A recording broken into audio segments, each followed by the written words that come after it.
George. I've arrived at the location. All right. Be careful, and let me know as soon as you find anything. Welcome to Phasmophobia. This is a 4-player cooperative psychological horror game. Paranormal activity is on the rise, and it's up to you and your team to use all of the ghost hunting equipment at your disposal in order to gather as much evidence as you can.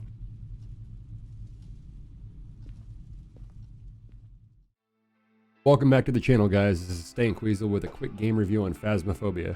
So Phasmophobia is currently available through Steam and also available through Steam VR. The game is currently $13.99 as of October 27th, and it has provided an overwhelmingly amount of exciting gameplay, frustrating gameplay, anxiety, lost sleep, and more. In my opinion, Phasmophobia isn't so much of a survival horror game as much as it is a clever puzzle-solving game with procedurally generated threats. And what I mean by that is that with your toolkit that you have the option to bring comes great risk and great reward. If you don't particularly bring certain items, then you don't have the opportunity to capitalize on that. And what I mean is, in the basic gameplay, you and up to 3 other teammates will spawn into a bus that is located at the contract of your choice. The contract's currently randomized with the idea and potential for having a list of all contracts with variable difficulties coming in the near future. The player who has the most gear can usually find themselves playing rather conservatively, as if you do die in the game, you will lose the items that you brought with you during that round.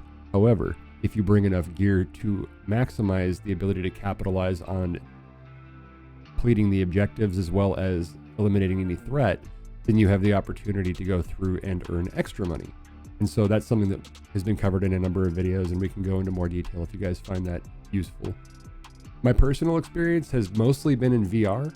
Of the 30 to 40 hours I've played, about 95% of it's been in VR, and then the other night I tried it with keyboard and mouse for the first time in order to test what the different levels of anxiety, jump scares, and experience would be. I found that in VR the game is extremely immersive. It's very easy to find yourself kind of disoriented in real life, which is rather welcoming. It's not a very fast-paced game, so it's not like it's jarring and makes you nauseous, but it's very easy to get very involved in the moment and focusing on what you're doing, especially when trying to place items or find yourself panicking, and then all of a sudden you've thrown your flashlight across the room and now you're in the dark and running from a ghost. Conversely, there are some unique features that are available, as the game developers have touted that they are focused primarily on virtual reality content, and that really made it unique, being able to sacrifice a hand to interact with things in the game world in order to carry an extra piece of gear. So you might have an extra flashlight or have a crucifix ready to go, but you can't open doors. So now you've got to partner up with people or determine, is it worth it to sit this down? Is this the right time? And so it really starts to play with you in the head and psychologically affect you as to what is the risk I'm about to take versus what is the potential reward that I can get from that. Playing with keyboard and mouse was still very rewarding. I found the movement to be pretty intuitive. Inventory management was a little difficult coming out of VR, because with VR you have the digital hula hoop, so you can kind of see everything you've got with you, you know where it's at, and you can just physically reach for it. The scroll wheel mechanic was a little weird for me, but it took about 1 round in order to get used to it. But I did find that when it came to the jump scares as well as the immersion level, when the ghost would go on a hunt or it would taunt you, I didn't take it as seriously for what it's worth. And maybe it's because I was spoiled to the horrors of actually being forced to immerse myself, and that was my first experience, and then being able to take a step back and detach and say, okay, I can see the lights around in the room now, and I can see the screen, and I can look out the window if I need to. But for what it's worth, still a very positive experience. My only complaint with this game so far has been partially in the modding community. The game is built on Unity, which is an open source engine with paid options for developers, and that means that a lot of people have access to a lot of the developer resources. Well, that in turn exposed a couple of weaknesses in the architecture of the current packaging of the game, as it's a small development team. I believe a single guy is at the helm of the whole thing, which is really unique considering the success this game has seen on Twitch and YouTube lately.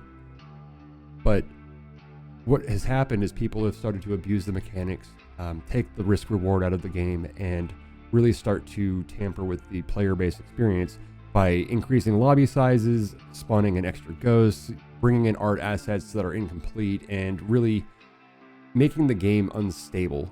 So aside from that, I mean, for 14 bucks, I've gotten my money's worth out of it over and over again. I've played it longer than I've played games that I paid $60+ for, and I've had much more enjoyment with the community that plays the game at its core and at its heart, in its entirety, in its complete form as developed and delivered by the publishing company. Let me know what you guys think in the comments down below. It's been a really unique take on the idea of solving puzzles with friends. It just happens to have a horror theme. It's not a scary jump scare game like Amnesia or the Paranormal Activity games or The Exorcist in VR.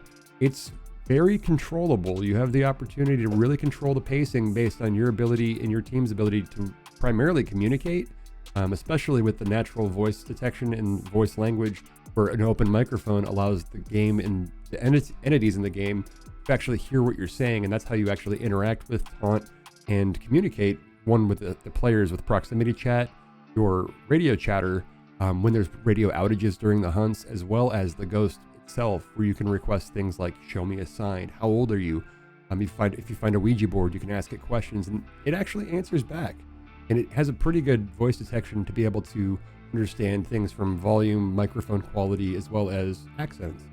But aside from certain choice people who are individually affecting the game itself, it's been very stable. It runs on multiple levels of hardware at comparable levels of quality, and VR is the way to go if you have the opportunity. I'd say give it a shot if you know someone with an Oculus or a Vive or something like that.